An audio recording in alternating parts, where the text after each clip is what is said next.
கொடைக்கானல் தாண்டிக்குடி கிராமத்திற்கு செல்லும் வழியில் முறிந்து விழுந்த ராட்சத மரத்தால் பரபரப்பு ஏற்பட்டிருக்கிறது.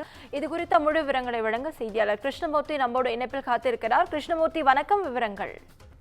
நிச்சயமாக திண்டுக்கல் மாவட்டம் கொடைக்கானல் மற்றும் அதன் சுற்றியுள்ள பகுதிகளில் நேற்று மாலை வேளையில் கனமழையானது கொட்டி தீர்த்தது. இதன் காரணமாக இன்று காலை வேளையில் கொடைக்கானல் பண்ணைக்குடி தாண்டிக்குடி செல்லும் மலைச்சாலையில் ராட்சத மரம் ஒன்று முறிந்து விழுந்தது சாலையின் குறுக்கே.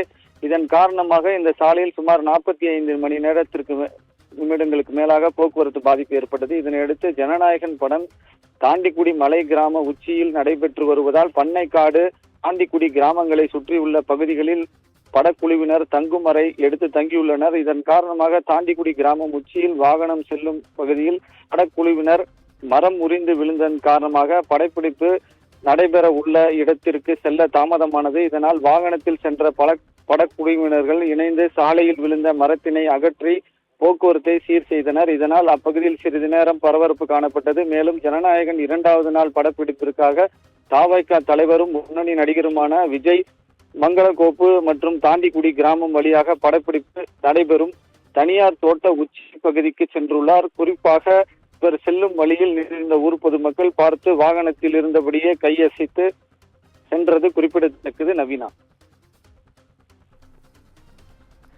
விவரங்களுக்கு நன்றி கிருஷ்ணமூர்த்தி.